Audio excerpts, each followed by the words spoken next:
Great man, Nigel Farage.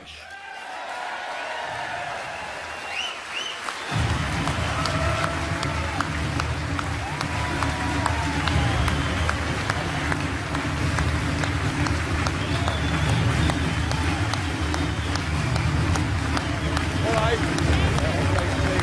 Thanks all for coming. Brilliant. How are we? All right? Thank you. No, well, thank You made me happy. You made me happy. All of us.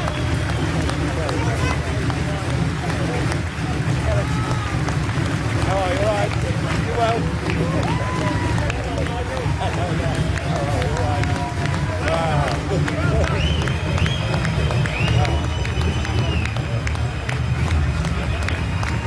Wow. Thanks ever so much, Steve. Fantastic. Thanks.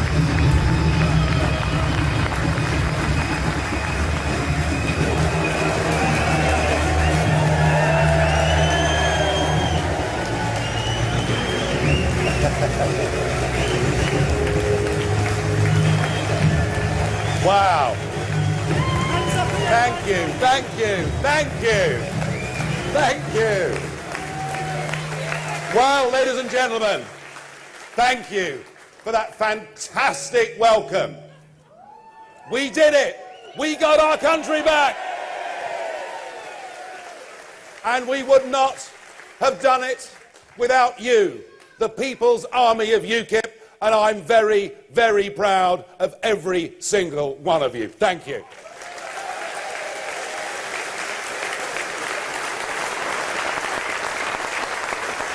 The events of June the 23rd, as by sort of 3 and 3:30 in the morning we realised we were going to win, felt to me like a fairy tale, frankly, that had come true. Because this has been a very long journey indeed. 25 years ago, I joined the Anti-Federalist League. Not many people can say that, because there weren't many of us. And then in 1993, it became UKIP. And I said to myself, it doesn't matter that all my friends and family and business colleagues think I've gone mad. It doesn't matter to me that history says it's impossible to get a new political party off the ground in this country. To me, it was very simple. All those years ago, it was a matter of principle. I believed we should govern our own country. And six weeks after the party had been formed, the Conservative Member of Parliament for Eastleigh died overnight, and there was a by-election. And I thought, well, in for a penny, in for a pound, and I volunteered, and I was the first ever adopted candidate of the UK Independence Party. And I went out there, and I campaigned, and I did my best, and I can tell you that on the night of the result, by a crushing, clear margin of 164 votes, I beat the late, great Screaming Lord Sutch and didn't come last. So it was kind of difficult to get more than about 1% in a by-election for us in those days. But things changed in 1999 with the advent of proportional representation for the European elections. And no one thought that we had a chance. I always did. And I'll never forget that night when 3 of us were elected and UKIP was just beginning to get on, in real terms, the political map. And I'll never forget that feeling. It was an amazing feeling. And I was interviewed. My first ever live interview was with Phil Hornby from Meridian. He's here, I think, in the room today. And I, of course, had no media training or anything like that. And it was a live interview, 1:30 in the morning. And Phil Hornby said to me, well, congratulations, Nigel. You said you were going to do it. You have. But next week, he said, you'll be off on Eurostar to the European Parliament. And you'll find a never-ending round of invitations to lunches, dinners, champagne receptions. Do you, he asked me, think you'll become corrupted by the lifestyle? And I replied live on air, no, I've always lived like that.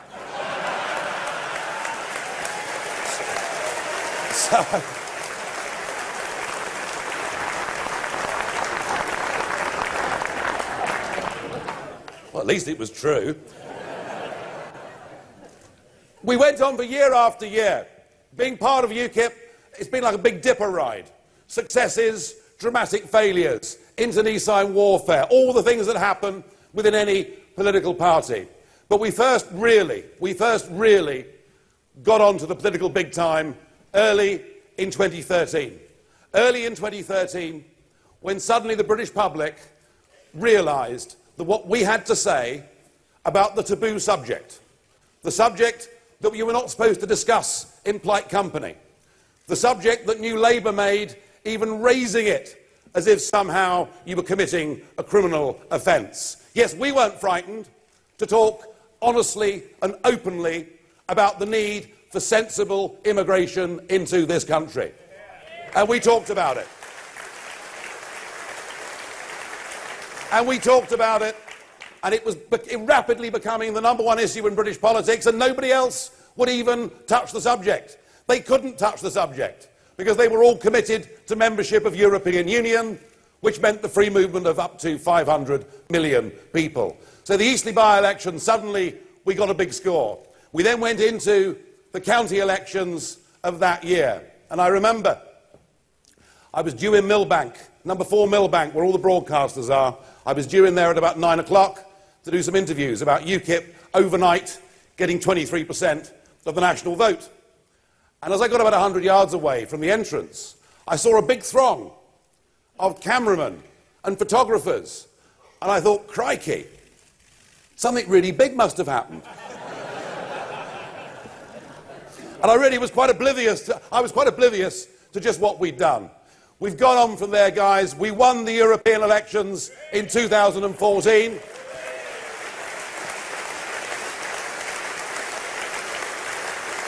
The first party that wasn't Labour or Tory to win a national election since 1906. Without us, there would have been no referendum.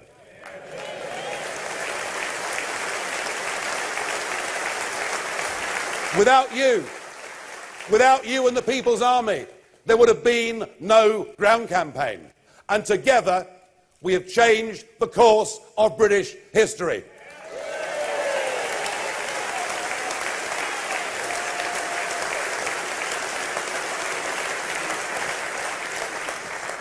And we've brought down a Prime Minister.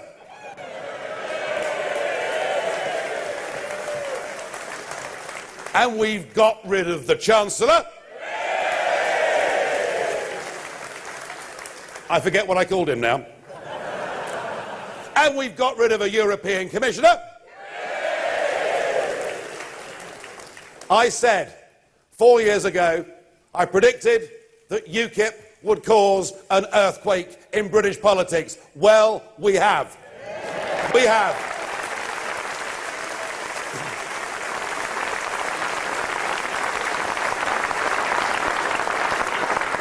So the question is, what now?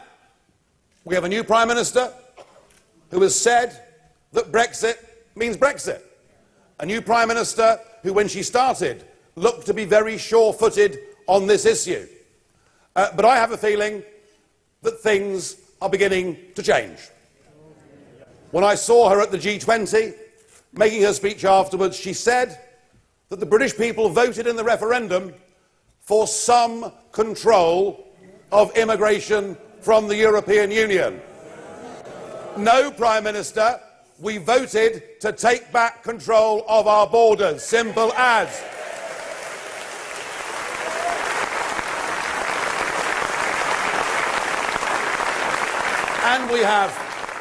And we have cabinet ministers like the Home Secretary still fighting the referendum, suggesting last weekend that it might cost us 50 quid to get a visa to go on a booze cruise to Calais. Half this cabinet did not only fail to support the winning side in the referendum, but it seems to me they want to do their utmost to keep us part of the single market. There is going to be a great political battle ahead. And my concern would be this. With Labour in the mess that it's in, and boy, it is in a mess, isn't it? a leadership election going on, and yet there's no conversation with the half of Labour voters or more in the Midlands or North that voted for Brexit. But with Labour in trouble, and with the Conservatives perhaps heading towards 2020 in a very comfortable and a very easy position, the temptation on the Prime Minister will be to go for a soft Brexit as opposed to a hard Brexit. We can be very proud of the fact that we won the war, but we now must win the peace, and the only mechanism to put pressure on the government to keep the debate live and to make sure that those 17.4 million people get what they voted for is for UKIP to be healthy and for UKIP to be strong.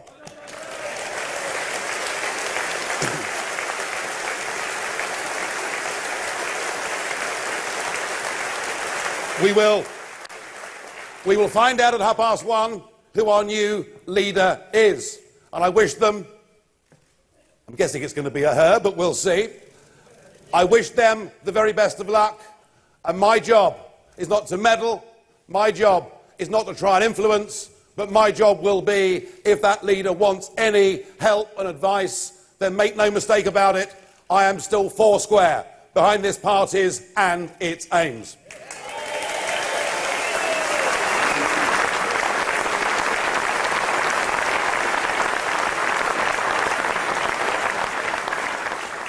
Steve Crowther has stood beside me for 6 years as chairman of the party, and if you think being leader of UKIP is difficult, you want to try being chairman of UKIP.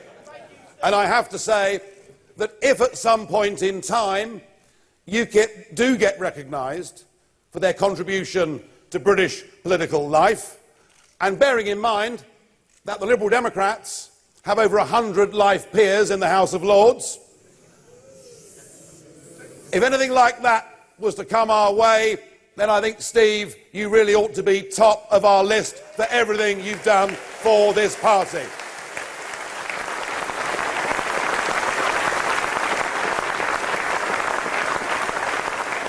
Steve talked about reform, he talked about change. Remember this, UKIP was a grassroots political party. UKIP didn't have, in the 1990s, any well-known national figures. It didn't even have, until 1999, any elected representatives. It was a grassroots party, and we chose to manage ourselves through a National Executive Committee of willing volunteers. And that was fine then.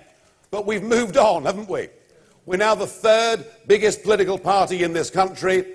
We have to change our management structures, and we have to guard, because one of the problems of success is that it brings people into the party who perhaps don't do it for altruistic aims for the country or its people, but perhaps are more motivated by their own professional careers in politics.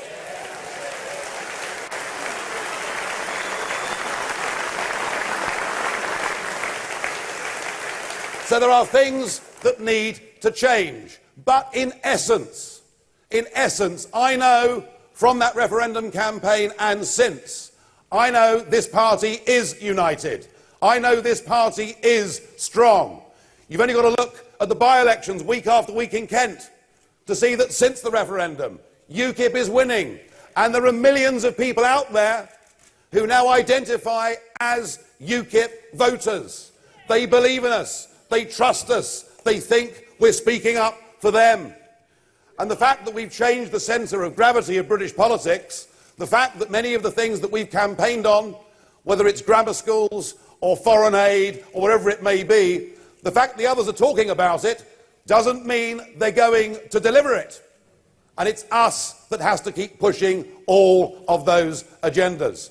Not only are there millions of people out there who feel loyal to us, but I don't think that the harvest of votes that we could potentially get from the Labour Party has really even started yet.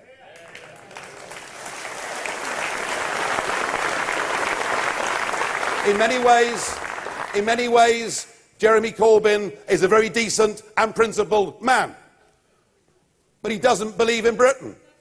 He doesn't even want to sing the national anthem. He flunked it, didn't he, when it came to the referendum? And I think we've got fantastic potential in Wales and the Midlands and the North and elsewhere in picking up Labour votes. And believe me, if Brexit doesn't mean Brexit, then I think there'll be a very large number of Conservatives who will say there's only one party that we can support. And I think, we'll judge whether Brexit means Brexit, for me, on three very simple measures. By the time the next general election comes along, will we have back our territorial fishing waters around the coast of the United Kingdom?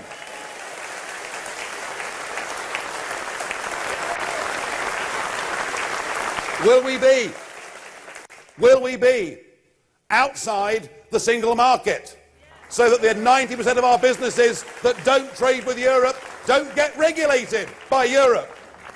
And above all, the acid test of Brexit. The only time we will really know, you might have seen this before actually, the only time we will know that Brexit means Brexit is when that has been put in the bin and we get back a British passport.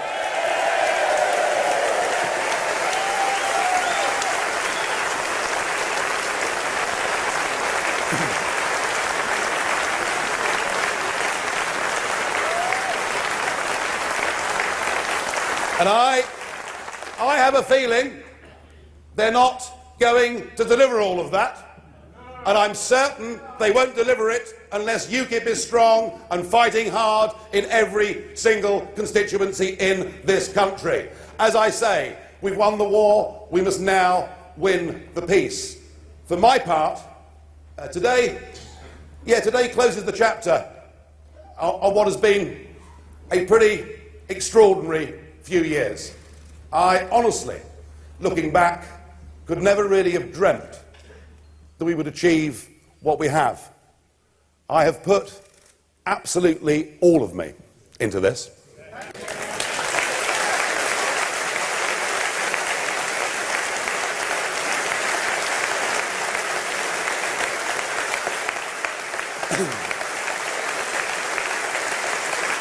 I literally couldn't have worked any harder or couldn't have been more determined. In a sense, I guess it's been my life's work to try and help get this party to this point. I frankly don't think I could do any more. I think, folks, I've done my bit.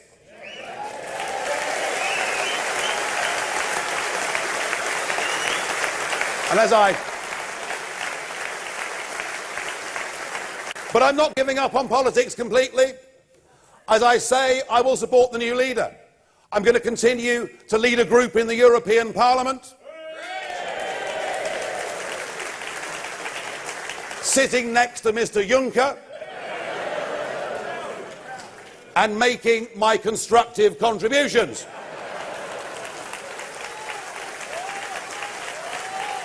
And I intend this autumn to travel around some other European capitals to try and help independence and democracy movements in those countries too.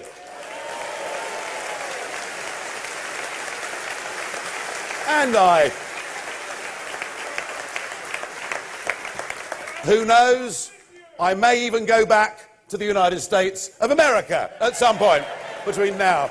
So I'm going to be engaged in political life without leading a political party, and it's going to leave me freer. It's going to leave me less constrained. From now on, I'm really going to speak my mind.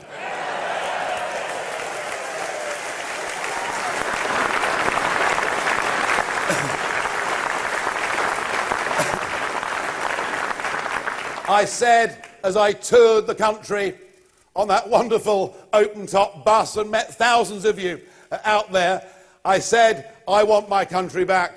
And now, folks, I want my life back. And can I thank everybody? The massive contribution that so many thousands of you have made to helping me do this job, to helping us change the course of British history. Thank you.